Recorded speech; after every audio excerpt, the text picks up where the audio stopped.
The windshield wipers squeaked rhythmically against the glass of the LMTV. 2 in the morning, the transport route back to Fort Belvoir was completely silent and safe, exactly according to procedure. Suddenly, the headlights swept across the shoulder. A civilian SUV was flipped on its side, half submerged in black water. A man was desperately waving his hands in the storm. Inside the car was a woman tightly clutching a blue-lipped child. My stomach tightened, hard as a rock. The chill running down my spine wasn't from the AC, but from the operations notebook sitting right on the passenger seat.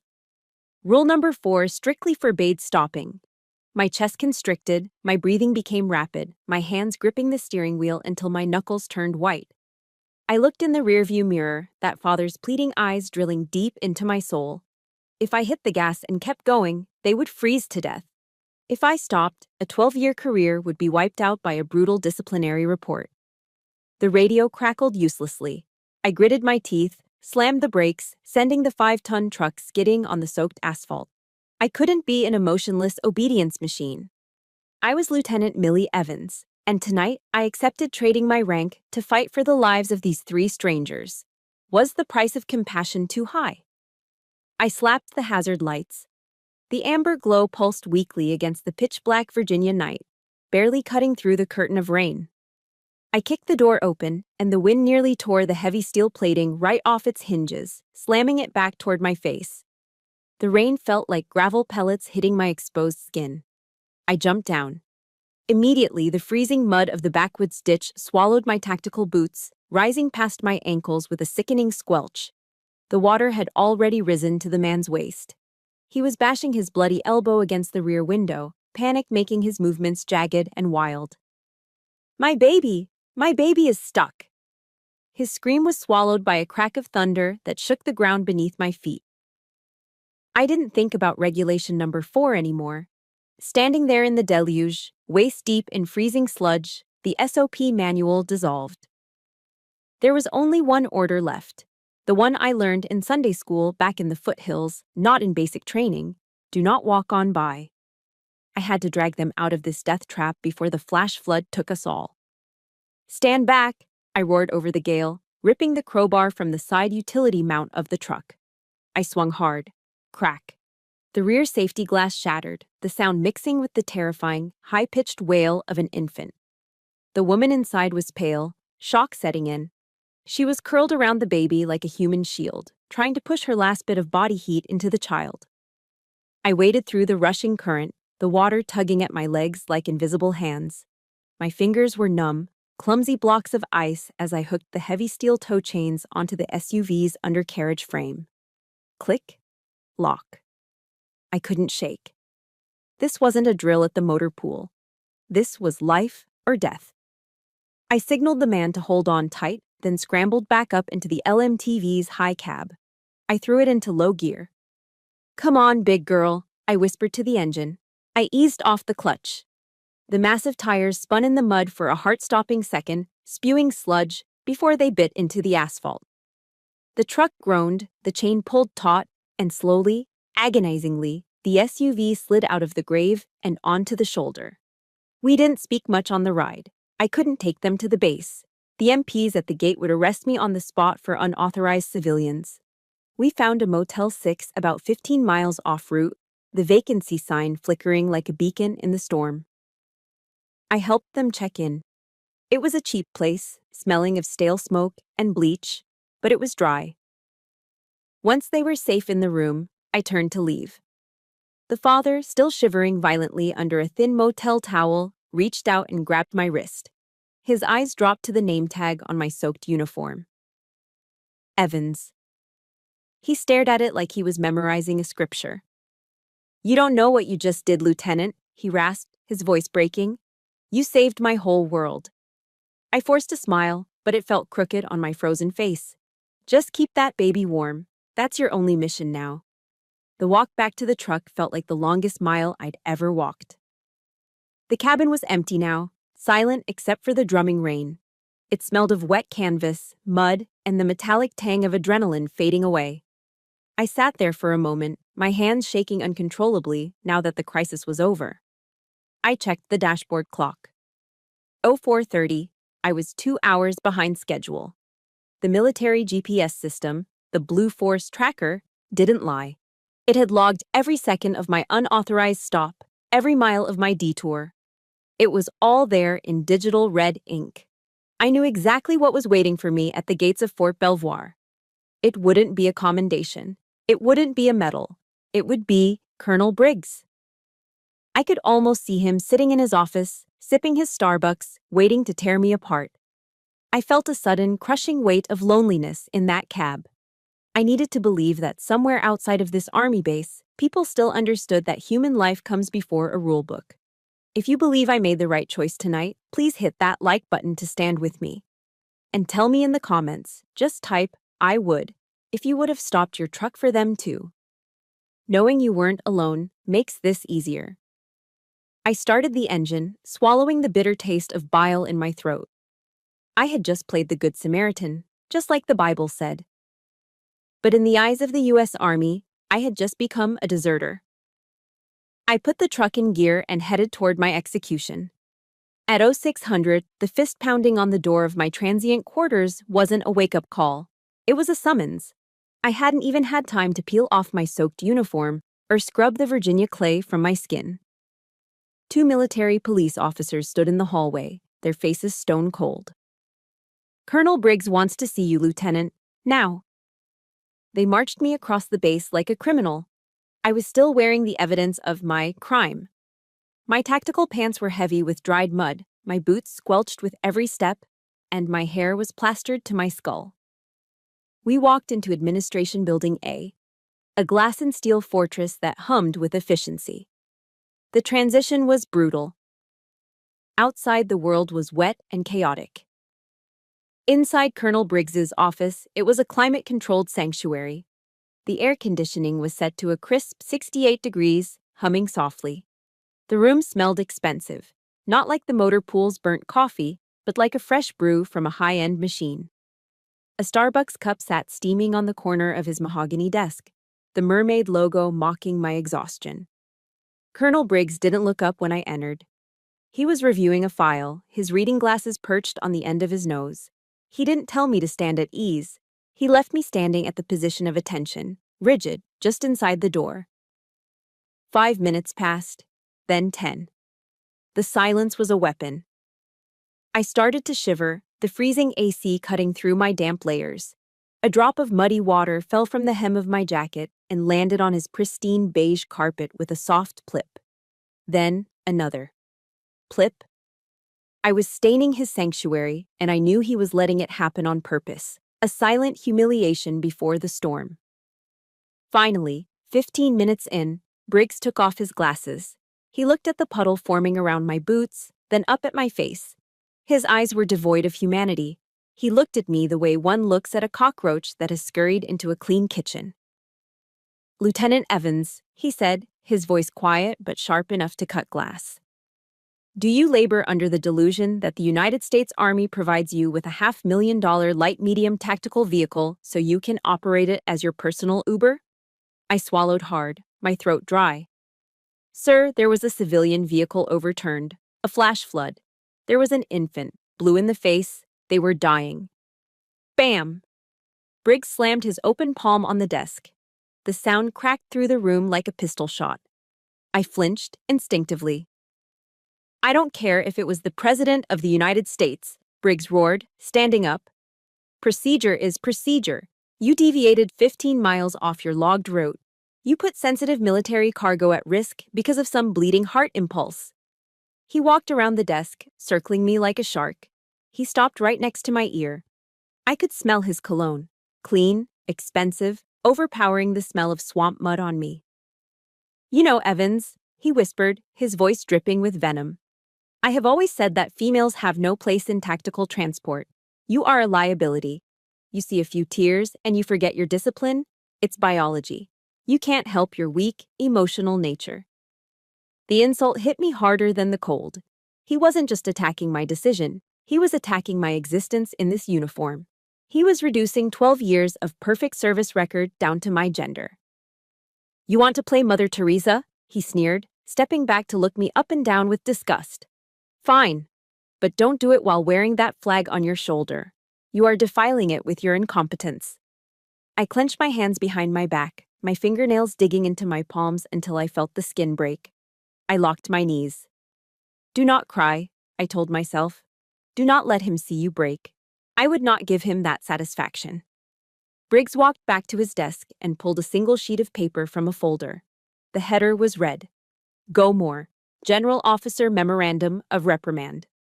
In the military, this is a career death sentence. It stays in your permanent file forever.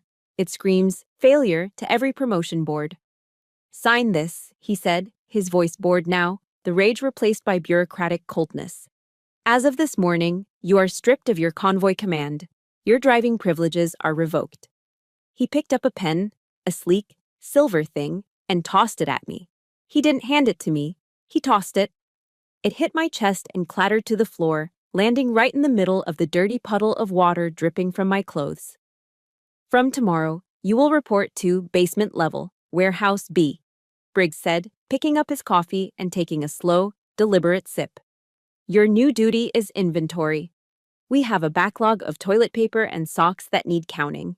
Stay out of my sight until I decide if I'm going to kick you out of my army entirely.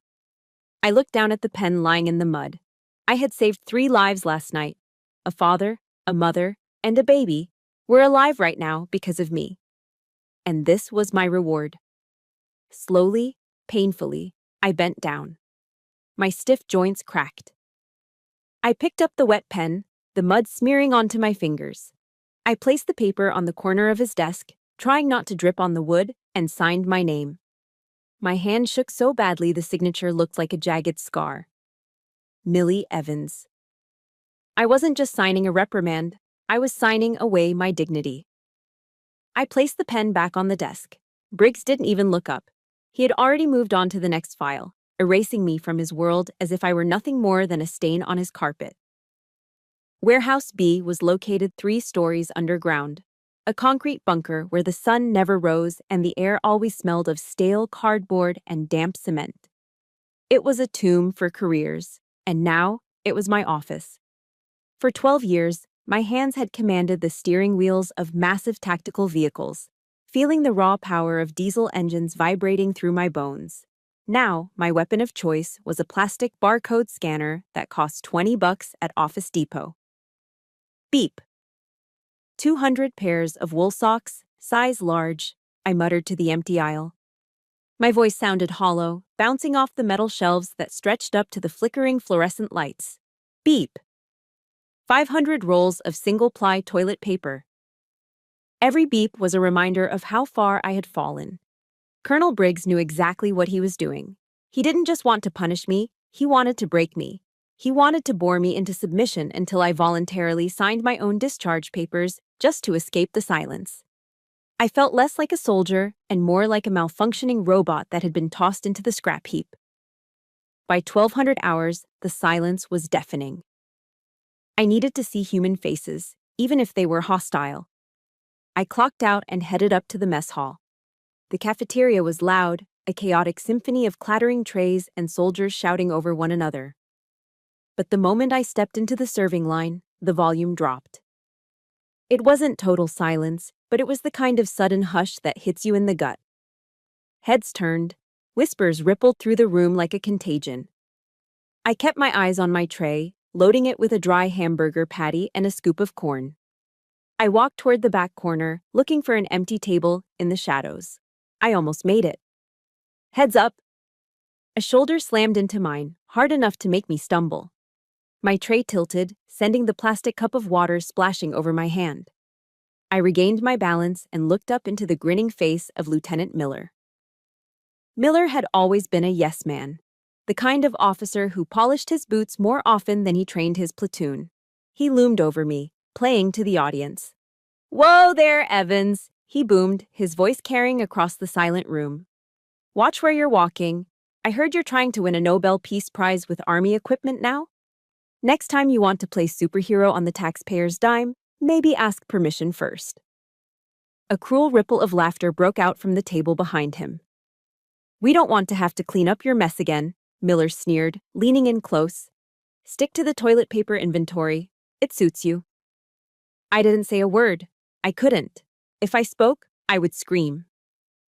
I just lowered my head, walked to the corner table, and sat down.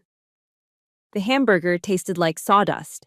I swallowed it down with the bitter, salty taste of tears that I refused to let fall in public.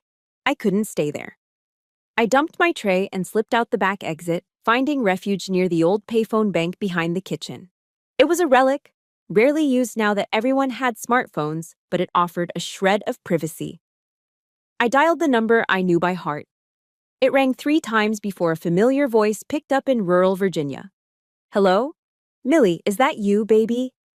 My mom's voice was warm, thick with the accent of the Bible Belt foothills. Just hearing it made my chest ache. Hi, Mama, I said, fighting to keep my voice steady. Oh, praise God, I've been worried sick. You haven't called in days, with all those storms on the news. Are you safe? I bit my lip so hard I tasted iron. I looked at my boots, scuffed and dull, standing on the dirty concrete. I wanted to tell her everything. I wanted to tell her that I was drowning, that my career was over, that I was being treated like a pariah. I'm fine, Mama, I lied. The words felt like ash in my mouth.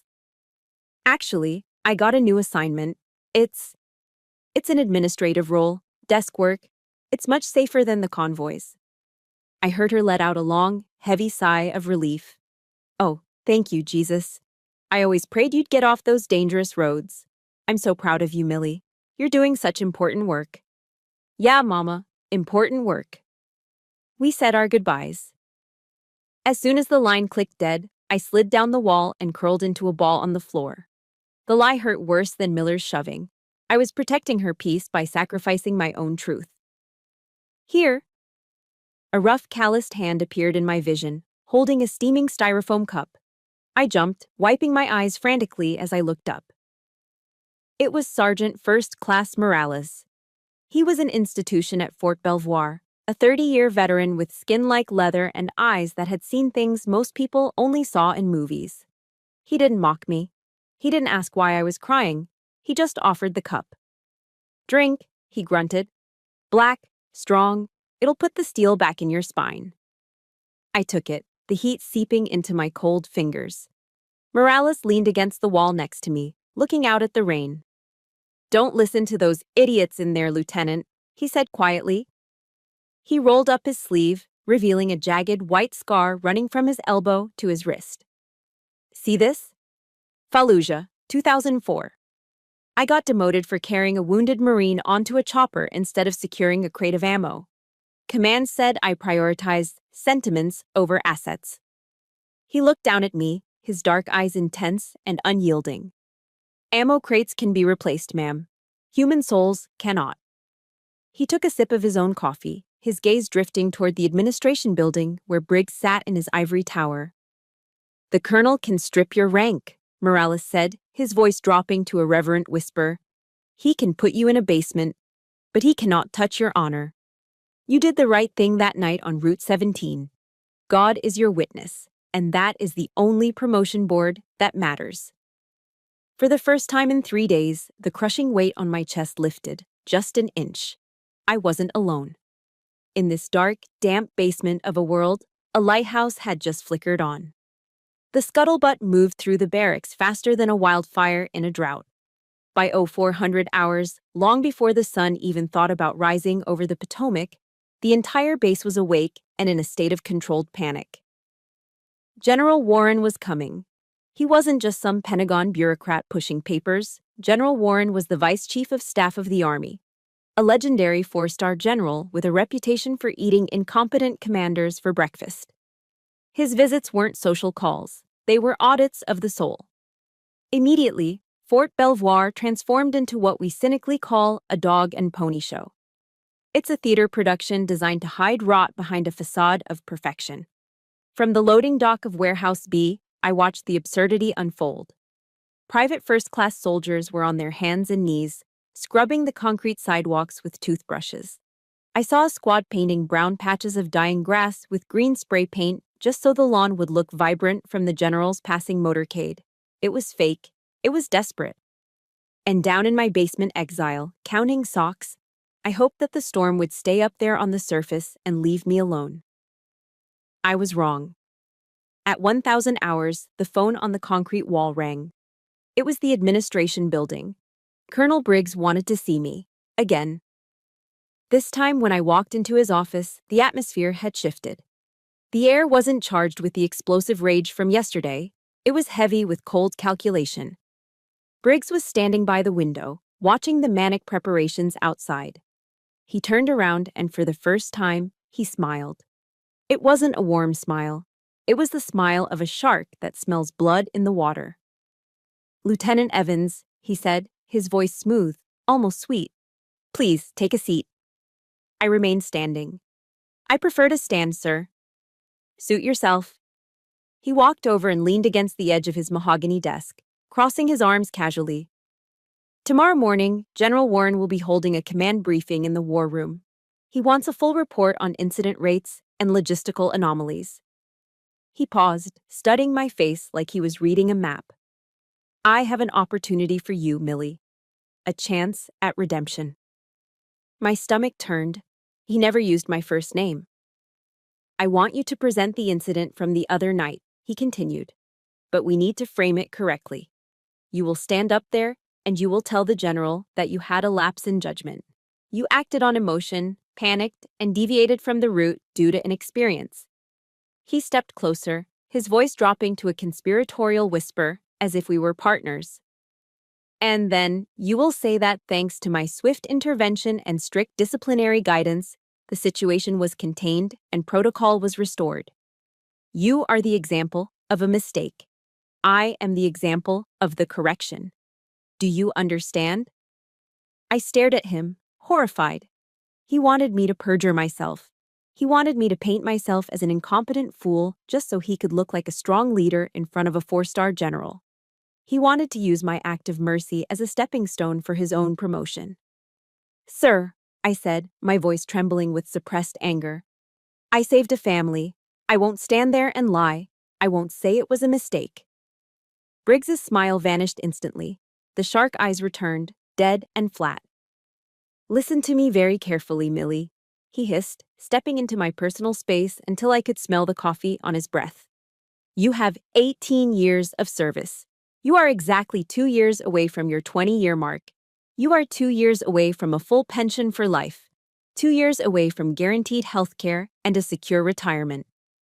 He let the words hang in the air, heavy and suffocating. He knew exactly where to hit.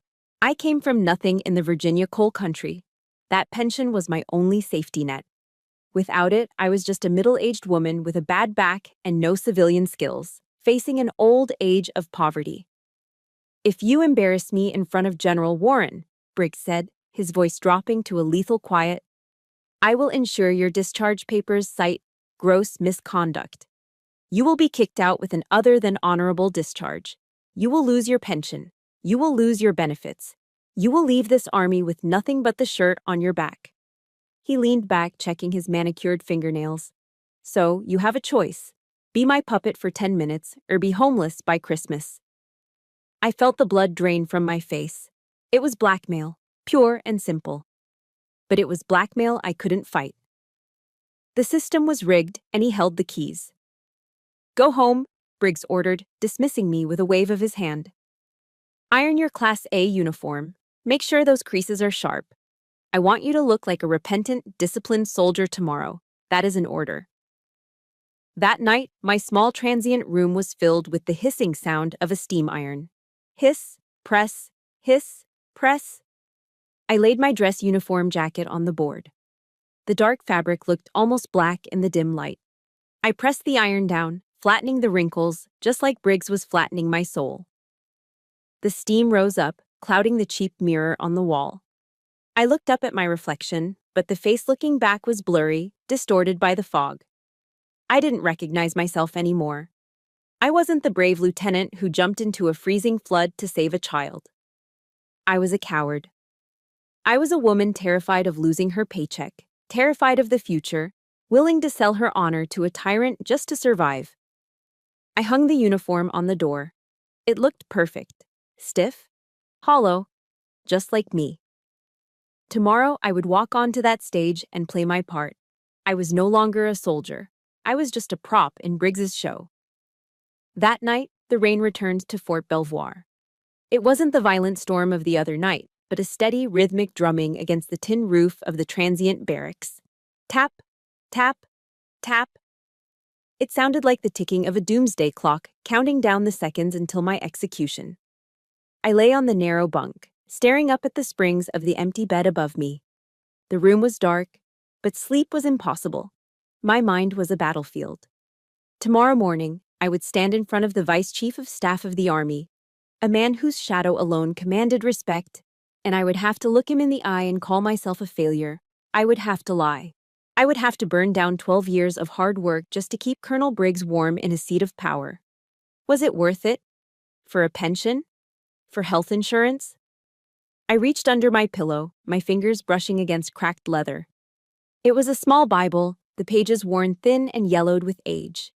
It was the only thing my father had left me when he died.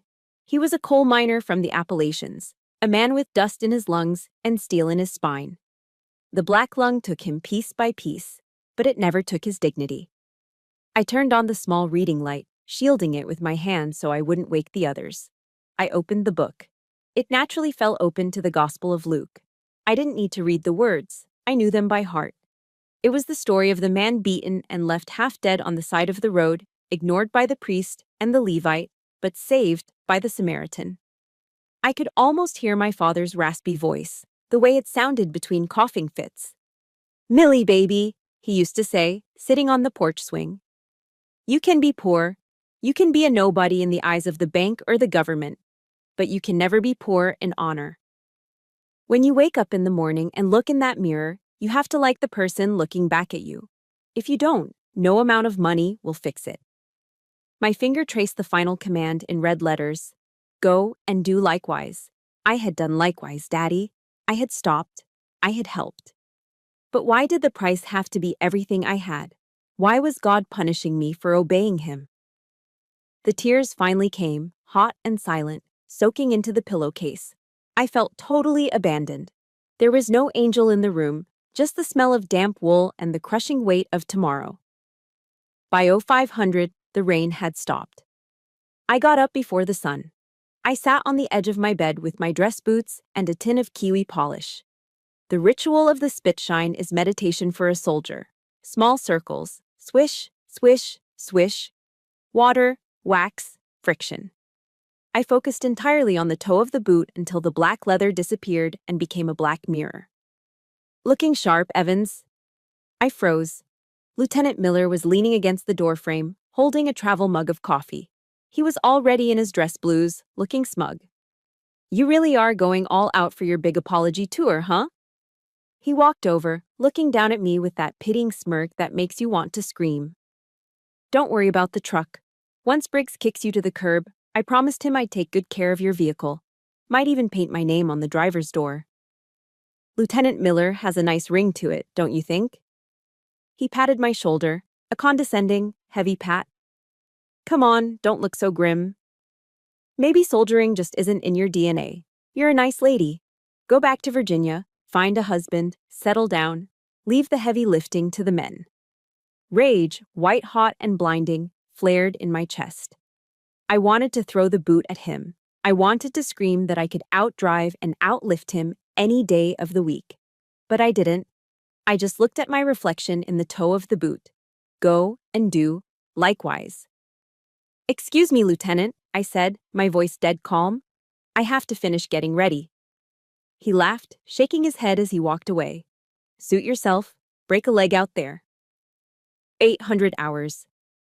The PA system crackled to life. "Attention on deck. General Warren's motorcade has passed the main gate." This was it. I stood up and walked to the mirror. I adjusted my tie, tightening the knot until it felt like a noose. I smoothed the jacket of my Class A uniform. The woman in the mirror looked tired. Her eyes were rimmed with red, her cheeks hollow. But the uniform was perfect. Sharp creases, shiny brass. I took a deep breath, inhaling the smell of boot polish and the damp earth outside. I didn't know what was going to happen in that war room.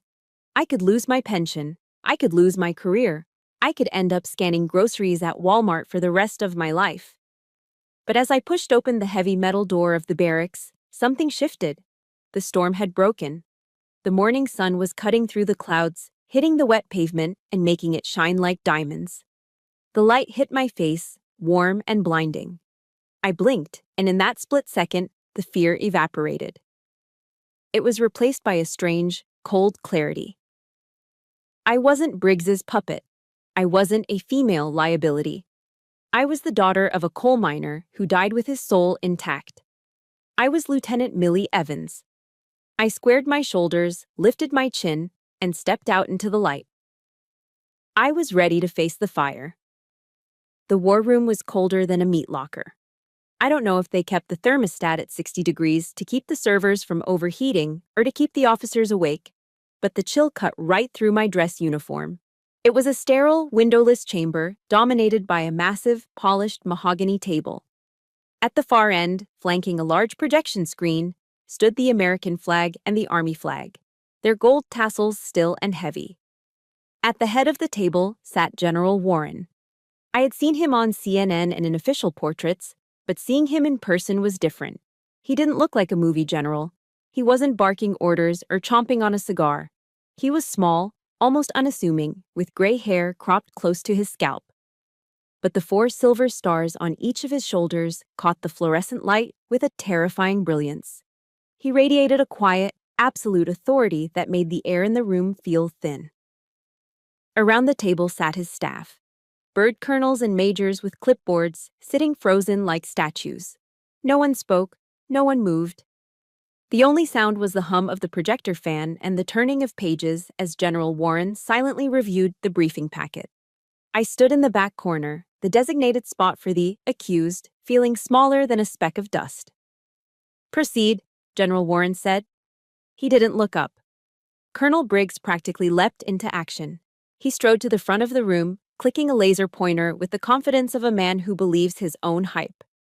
"General, as you can see from this quarterly analysis," Briggs began, his voice booming in the acoustic dead space, "the Fort Belvoir Transport Division is operating at a 110% efficiency. Our maintenance cycles are ahead of schedule, and our disciplinary rates are at historic lows." He clicked through slides of colorful pie charts and graphs. I knew for a fact that half those numbers were massaged, but up there on the big screen, they looked like gospel. "However," Briggs said, his tone shifting to one of grave seriousness, "we do not tolerate deviation. Strict adherence to protocol is the backbone of this unit." He turned and pointed the red laser dot at the floor near my feet. "This brings me to the incident on the night of October 14th. I have brought Lieutenant Evans here today as a case study." My heart hammered against my ribs like a trapped bird. Briggs beckoned me forward with a sharp jerk of his head. I walked to the end of the table, my legs feeling like they were made of wood. I snapped to the position of attention, staring straight ahead at the wall, avoiding General Warren's gaze. "Lieutenant Jean Evans," Briggs said. "My middle name is Marie." He didn't even know my name. He didn't care. To him, I was just a prop. "On the night in question," Briggs continued, addressing the general, "Lieutenant Evans made a critical error in judgment. While transporting sensitive cargo, she allowed female emotion to override her training. She panicked during a storm, abandoned her designated route, and put the mission at risk." He paused for effect, letting the words "female emotion" hang in the air like a bad smell. "It was a stupid mistake," Briggs said, using the word stupid right in front of the Vice Chief of Staff. "A lapse caused by inexperience and a lack of fortitude. However, thanks to my immediate intervention and the issuance of a General Officer Memorandum of Reprimand, the situation was contained. Lieutenant Evans has accepted full responsibility and understands that her career is now under review." Briggs turned to me. His eyes bored into mine.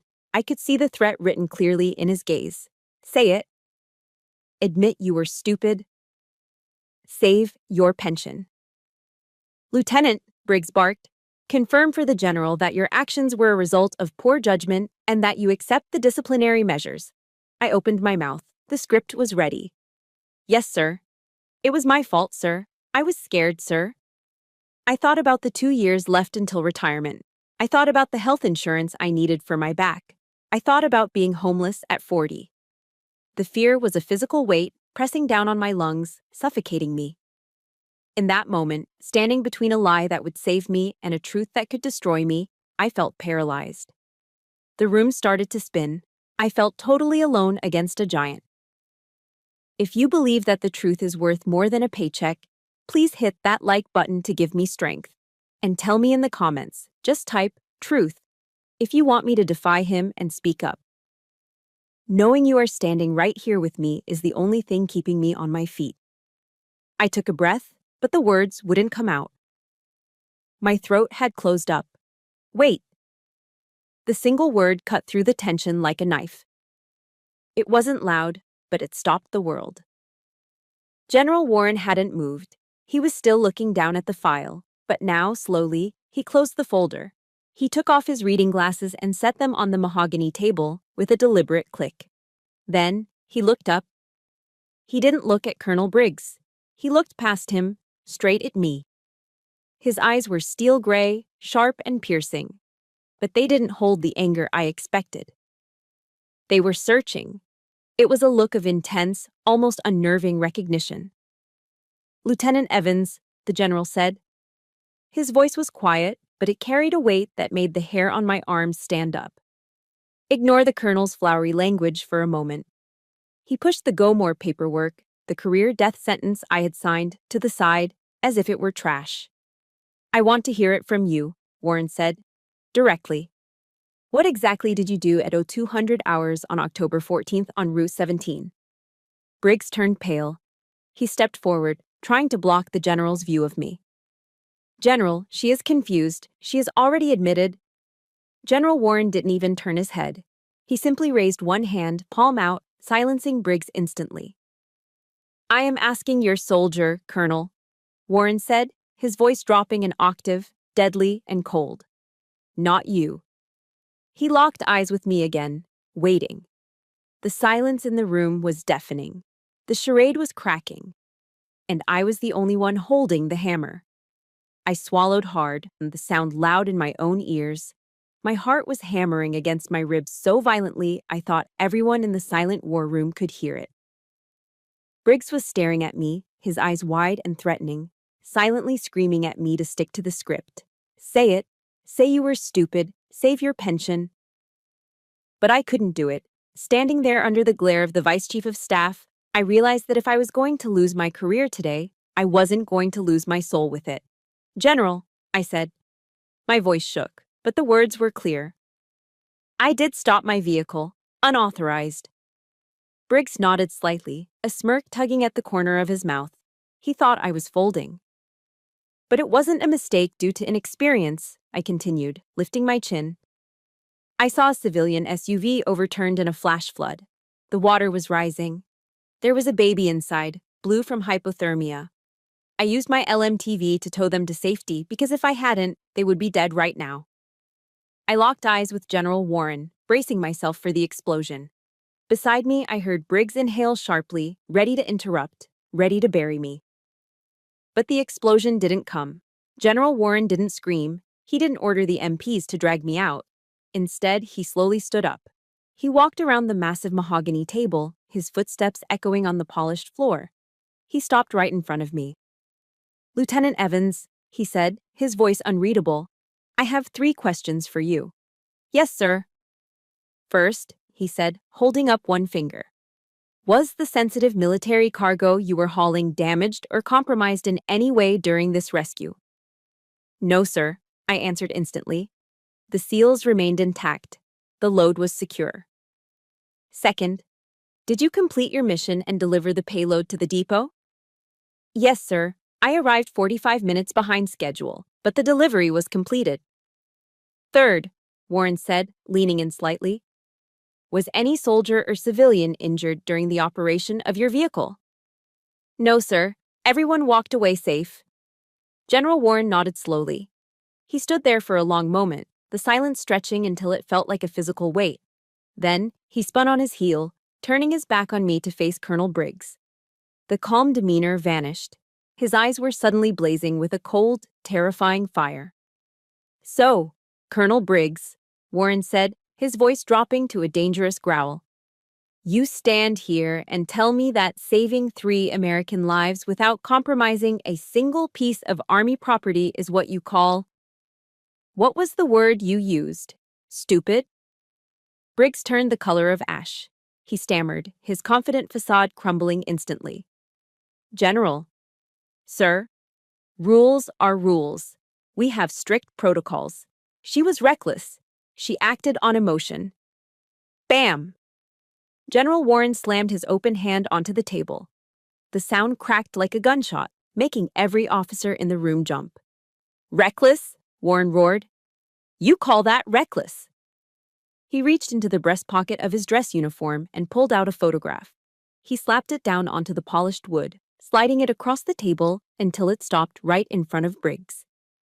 It was a grainy, black-and-white printout from a security camera. I recognized the angle immediately. It was the parking lot of the Motel 6. It showed my massive LMTV parked sideways, shielding a small battered SUV from the driving rain. I received a phone call at 300 that night, General Warren said, his voice trembling with an emotion that wasn't anger anymore. From a man who thought he was going to die in a ditch. He told me that a soldier stopped when no one else would. Warren pointed a shaking finger at the photo. That man in the car, Colonel, is my son-in-law. The woman holding the baby is my daughter, Sarah. A collective gasp went through the room. The air seemed to be sucked out of the space. General Warren took a step closer to Briggs, his voice cracking. And that blue-lipped infant, the one you said Lieutenant Evans was stupid to save, that is my only grandson. The silence that followed was absolute. Colonel Briggs looked like he had been punched in the gut. His mouth opened and closed like a fish out of water, but no sound came out. His hands were shaking so badly that the silver pen he was holding, the same laser pointer he had used to mock me, slipped from his sweaty fingers. It clattered loudly onto the floor, rolling away under the table. He looked at me, then at the general, terror flooding his eyes as the realization hit him. He hadn't just disciplined a soldier. He had tried to destroy the woman who saved his boss's family. General Warren turned away from Briggs as if he didn't exist. He walked back to me. The steel in his eyes melted away. He wasn't the vice chief of staff anymore. He was a grandfather. My son-in-law told me they saw your name tag, Warren said softly. He said you told him his only mission was to keep that baby warm. He reached out and placed a hand on my shoulder. It wasn't a formal gesture. It was a squeeze of pure, desperate gratitude. You didn't break the rules, Lieutenant, he whispered, loud enough for the whole room to hear. You rewrote the rule on humanity that your commander seems to have forgotten. You saved my whole world. I felt the tears finally spill over. I tried to stay at attention, but my shoulders shook. The knot of fear and humiliation that had been strangling me for 3 days suddenly unraveled. I wasn't a failure. I wasn't a disgrace. I was a soldier, and I had done the right thing. The silence in the war room was no longer heavy. It was electric.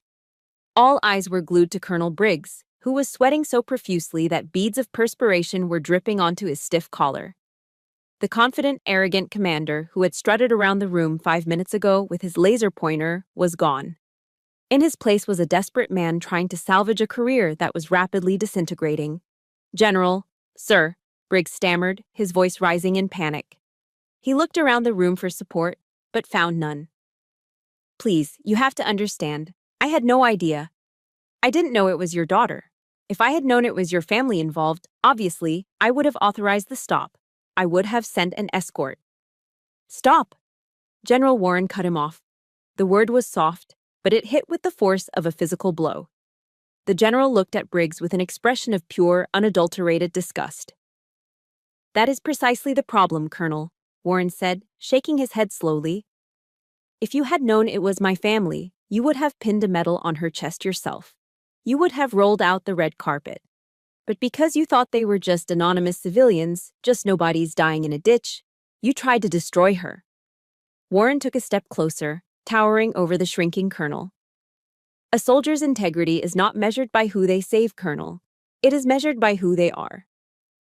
Lieutenant Evans didn't stop because she wanted a reward or because she checked the rank of the victims. She stopped because she is a soldier, and that is what soldiers do. We protect.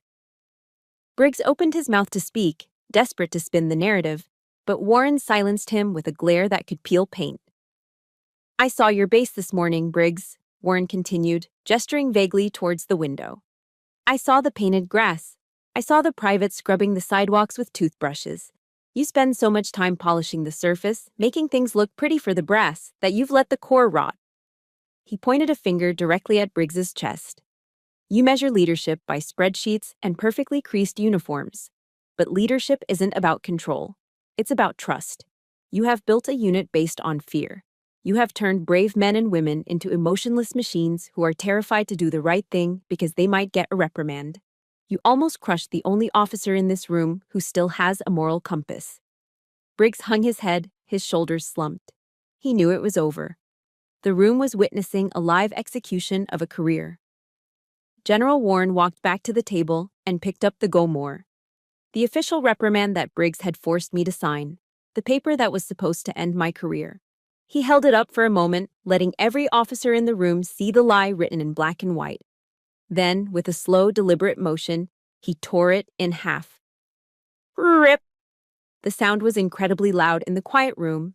He put the halves together and tore them again. Rip! He walked over to the trash can in the corner and let the confetti pieces flutter down into the bin. Colonel Briggs, Warren said, his voice cold and official. You are relieved of your command, effective immediately. You have 1 hour to clear out your desk. Briggs looked up, his face pale, his eyes hollow. General, where will I go? Warren smiled, but there was no warmth in it. It was the smile of poetic justice. I have the perfect spot for a man who loves paperwork and procedure so much, Warren said. I am transferring you to the Records Archive Division at the Pentagon. Basement Level 4. It has no windows, Colonel, just miles of files and dust. I almost gasped. It was the exact same punishment Briggs had tried to inflict on me. He wanted to bury me in a basement counting socks. Now, he would spend the rest of his career in a basement counting dusty files, buried under the weight of his own bureaucracy. You can count paper clips to your heart's content down there, Warren finished.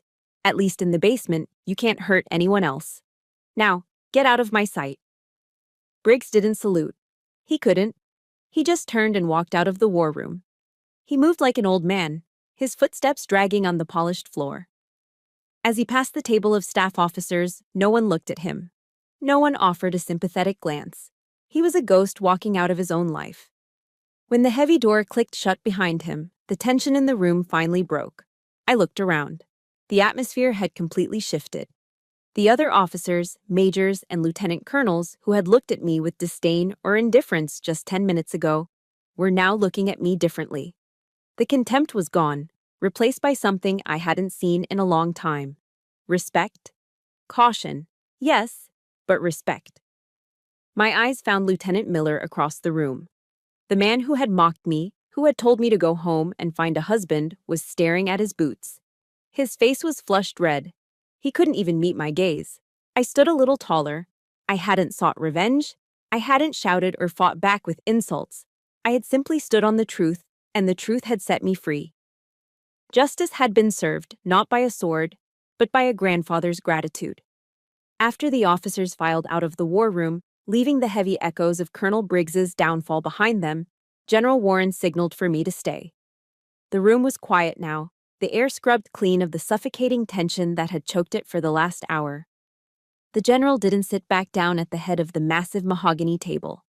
Instead, he walked over to where I was standing and pulled a smartphone from his pocket. His hands, which had just torn a colonel's career to shreds with terrifying efficiency, were gentle now as he tapped the screen. He told me he wanted to show me something, turning the device toward me. It was a video, shaky and vertical, clearly taken in a warm, messy living room. A little girl with curly blonde hair was bouncing on a beige sofa, clutching a worn-out stuffed bear. She looked healthy, her cheeks pink and full of life, a stark contrast to the blue-lipped, freezing infant I had seen trapped in that storm. A woman's voice from behind the camera encouraged her to say hi, and the little girl beamed at the lens, waving frantically as she chirped a thank you to the firefighter lady for the ride. I let out a wet, shaky laugh at the title, and General Warren chuckled softly beside me, wiping a stray tear from the corner of his eye. He explained that to a 3-year-old, my massive LMTV looked just like a fire truck. She didn't know ranks or uniforms, she just knew I came when no one else did. He put the phone away and looked at me, his face serious and filled with an emotion that transcended military protocol, telling me that the little girl would grow up and have a life because of me. He said he owed me a debt he could never repay, addressing me as Major. When I confusedly corrected him that I was a lieutenant, he simply smiled and told me that I wouldn't be for long. That private acknowledgement was a reward in itself, but the Army had a much more public way of setting things right. 1 week later, the sun was blazing over the parade field at Fort Belvoir, the sky a piercing blue that had been washed clean by the storms of the previous week. The entire transport battalion was assembled in formation, a sea of camouflage standing at attention under the heat. This wasn't a punishment detail or a routine drill. This was a celebration. The PA system crackled to life, echoing across the manicured grass, calling for attention to orders. I marched out to the center of the field, my freshly shined boots crunching rhythmically on the gravel. I stood before General Warren, who was flanked by the American flag and the battalion colors snapping in the breeze. Usually, an officer climbs the career ladder one painful rung at a time, moving from lieutenant to captain and then eventually to major. But today, the Army was making a rare exception for exceptional valor and leadership. General Warren stepped forward and removed the single silver bar from my chest, the rank of first lieutenant. In its place, he pinned on a gold oak leaf. I had skipped an entire rank, going from a junior officer to a field-grade commander in a single heartbeat. His voice boomed over the loudspeakers as he appointed Major Millie Evans as the new battalion commander of the Tactical Transport Division. Leaning in close as he adjusted the collar of my uniform, he told me quietly that he didn't want another Briggs running this unit. He wanted someone who knew that people mattered more than paperwork, and he wanted my conscience to lead the battalion. However, the promotion wasn't the most significant news of the day. Before dismissing the troops, General Warren announced a new standing order, effective immediately across all Army commands. It was officially titled Regulation 19C, but everyone on base was already calling it by its real name, the Samaritan Rule. The rule was simple but revolutionary, stating that any military personnel operating a government vehicle were authorized to deviate from their route and utilize government assets to provide emergency assistance to civilians in life-threatening distress, without fear of administrative reprisal. My name wasn't on the document, but as the general read the words, I felt a warmth spread through my chest that had nothing to do with the sun. The terror I had felt that night, the impossible choice between my career and a baby's life, was something no other soldier would ever have to face again. Kindness had finally been codified into law. As the ceremony ended and the formation broke, soldiers came up to shake my hand with genuine respect. I was walking back toward the headquarters when a shadow fell across my path. I stopped to find Lieutenant Miller standing there. He looked different than before. The smug, arrogant sneer was gone, replaced by a look of awkward humility. He was holding his cover in his hands, twisting the fabric nervously as he struggled to speak.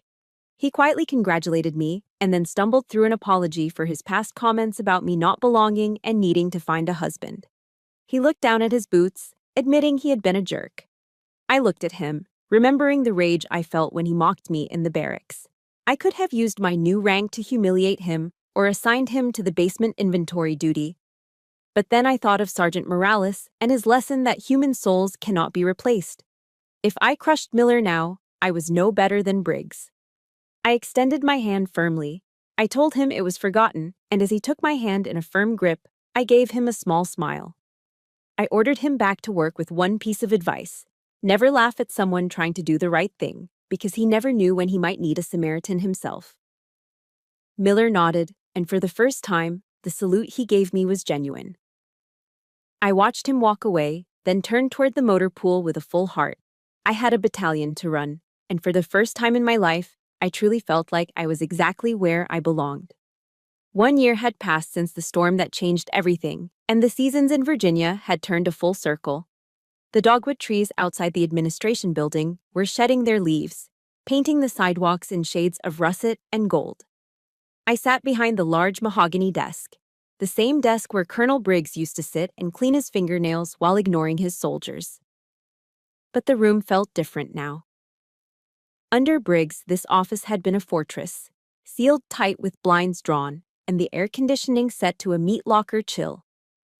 Now, the windows were cracked open, letting in the crisp autumn breeze and the distant sounds of the motor pool. The expensive espresso machine was gone, replaced by a standard-issue drip coffee maker that gurgled happily in the corner. The pot was always full of hot, cheap coffee, and the door was always open. Soldiers didn't stand at rigid attention when they came in here anymore. They came to talk, to plan, and sometimes just to breathe. My unit, the Tactical Transport Division, had earned a new nickname around Fort Belvoir. They called us the Samaritan Squad. It wasn't official Army doctrine, but it was written on our hearts. In the last 12 months, my drivers had stopped to assist in over 50 roadside emergencies along the winding back roads of the Blue Ridge foothills. We had pulled cars out of ditches, changed tires for stranded grandmothers, and provided first aid at accident scenes until the paramedics arrived. We proved that you could deliver the Army's cargo on time and still carry hope to the people you swore to protect. I shifted in my chair, picking up a plain white envelope that had arrived in the morning mail. There was no military rank on the return address, just a name and a P.O. box in rural Ohio. It was from the man who had tried to destroy me. I unfolded the letter. The handwriting was familiar, but it looked different, shakier, less aggressive than the sharp signature I remembered on my reprimand. Former Colonel Briggs wasn't sitting in a Pentagon basement anymore. He had retired quietly 6 months ago. Now, he wrote, he was volunteering at a Red Cross distribution center. He described his days, not as a commander barking orders, but as a worker moving crates of supplies for disaster relief. He talked about the backaches and the sweat, the physical toll of manual labor that he used to despise. But then came the lines that made me pause. He wrote that for the first time in 20 years, he was sleeping through the night. He admitted that the warehouse work was humbling, but it was honest. He thanked me for teaching him the hardest lesson of his life.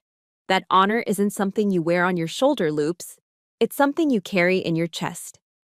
He ended the letter asking for forgiveness for the arrogant old fool he used to be. I folded the paper slowly and placed it in my drawer. There was no bitterness left in me, only a quiet sense of peace. Forgiveness, I had learned, was never really for the other person. It was a gift you gave yourself to let go of the heavy baggage of hate. I hoped he found his redemption among those crates. I looked up at the only decoration on my desk. It wasn't a medal or a plaque or a certificate of commendation. It was a cheap, black plastic frame holding a grainy, low-resolution photograph. General Warren had sent it to me a week after my promotion. It was a still frame printed from the security camera of the Motel 6 that night. The image was blurry, streaked with digital rain, and completely black and white. It showed a massive, dark shape, my LMTV truck, parked sideways across the frame. Tucked behind it, sheltered from the fury of the storm, was the small, fragile silhouette of the civilian SUV. It wasn't a beautiful picture. To anyone else, it just looked like a traffic jam in a storm. But to me, it was the most beautiful thing I owned. On the back, in his neat, cursive script, the general had written, "For the days when the storms return." So you never forget what real courage looks like. I traced the edge of the frame with my thumb. That photo was my compass. It reminded me that the biggest machine is nothing without a human heart behind the wheel. Outside, the sky began to darken. A gray curtain of clouds rolled over the Potomac, and the first drops of rain began to splatter against the window pane. It was starting again. Another Virginia storm was brewing, threatening to turn the dirt roads into rivers of mud. I stood up and walked to the window, looking down at the motor pool. The engines were roaring to life. A convoy of 20 LMTVs was lined up, their headlights cutting through the gloom, ready to transport supplies to the coast. I picked up the radio handset from my desk. The plastic felt cool and familiar in my palm. I keyed the mic, my voice steady and calm. Attention all Samaritan stations. This is Samaritan 6, I said, watching the rain intensify. We have heavy weather incoming. The roads are going to be slick and visibility will be near zero. Your mission is to get the payload to the destination. I paused, looking at the grainy photo on my desk one last time. But remember your standing orders. Keep your eyes open. If you see someone in trouble, you stop. We don't leave anyone behind in the dark. Watch your 6 and drive safe. Samaritan 6, out. I hung up the radio and watched as the convoy began to roll out the gate, big wheels churning through the puddles. The storm was coming, loud and dangerous, just like it had a year ago. But this time, I wasn't afraid. I knew that no matter how dark the night got, we were the ones driving the lights. We were the ones carrying the fire, and that was a legacy worth more than any rank. You know, looking back at that rainy night on Route 17, I realized that we often confuse rank with leadership and rules with righteousness. But the truest test of character isn't what you do when the sun is shining and the general is watching. It's what you do in the dark, when the only witness is your own conscience. We are all driving our own heavy trucks through life, focused on our deadlines and our paychecks.